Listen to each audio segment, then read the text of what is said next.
Buongiorno, St. Francis, and buongiorno, people of God. It is Sunday, the 20th day of November, 2022. It is the 34th and last Sunday of the Ordinary Time of the year. But more importantly, what we celebrate on this last Sunday of Ordinary Time is the solemnity of Jesus Christ, King of the universe, Christ the King.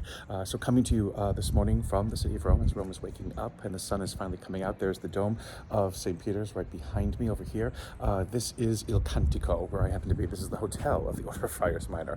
Yes, we kind of manage our hotel, but it's a very nice little place. Again, for guests to stay who cannot fit into the friary itself or to the curial offices itself, which is the Sun and Mass, which are right behind me over here on this hill. So that's the headquarters of OFMs in the world over here in the city of Rome, where the Minister General is. And so having stayed here at Il Cantico for the last of our meetings, this last day that we are in Rome, for the meetings that we've had to do. So it's finally a beautiful morning, as you can see, and it's nice because it's been raining like crazy because it's November, and in November it rains in Rome. Nobody comes to Rome in November because it's raining, but we did. So luckily we have one final day, which is the sun is coming out, and it's very nice. So on this Sunday of Christ the King, final Sunday in Ordinary Time, final Sunday of the year, there are three readings, but the two readings that are important, all of them are important, and they all kind of link with each other. But the first reading in the Gospel, first reading from Samuel, in which David is proclaimed as King of Israel, and the kind of king that David is supposed to be, according to God, is a king who pastors his people, who cares for his people, who will do everything in his power to make sure his people thrive and flourish and are happy and are taken care of. Unlike other kings who only think of themselves, who only think of their power, only think of their majesty, only think of what's in it for themselves. And while David is set up to be a different kind of king, and a king who basically lives for Israel, again, he will make all kinds of mistakes left and right. And the most terrible one is when he puts Uriah the Hittite, the husband of Bathsheba, in the midst of a terrible battle so that he can die, so that David can take Bathsheba as his wife. And again, God, again, has to scold and punish David and things like that. But again,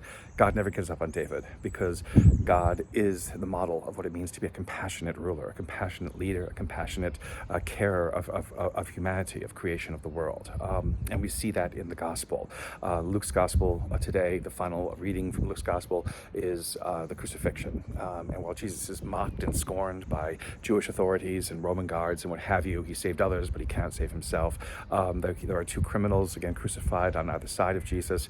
One, the bad thief, who does not care and who wants Jesus basically to do some kind of magic trick to make sure they all survive. But the good thief, Dismas, I think that they call him in history, but it's not, he doesn't have a name, basically says to Jesus, we are punished because of what we have done. You are innocent. Remember me when you come into your kingdom. And Jesus' compassion, reigns even on the cross, and says to this man who asks, to be remembered, who asks to have something that seems impossible to give, Jesus freely gives it, that this other criminal, this other thief, will be with him in paradise. Again, Jesus' model of what it means to be compassionate in our leadership, to be attentive in our leadership, to be constantly recognizing the fact that leadership is about relationship. It isn't about control or authority. And those who have no relationships with those whom they lead are not true leaders. Those who do not care with all of their being for those they are placed in care of are not to be listened to or not to be responded to. To be a pastor, to be someone who leads within the church, is someone who always puts others first, and who recognizes that in that putting others first, the fullness of our humanity reigns forth. The fullness of our humanity is revealed. The fullness of our humanity flourishes, because we are working on making sure the fullness of others' humanities, of others' abilities to become who God has asked them to be, is made possible by what it is and how it is that we lead and how it is that we guide in this world.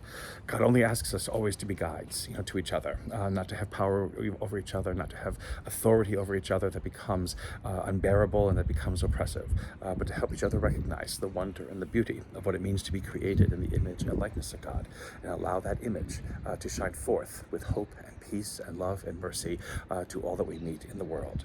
So on this final Sunday of my sojourn in Rome, Christ the King, may the Lord give you his peace.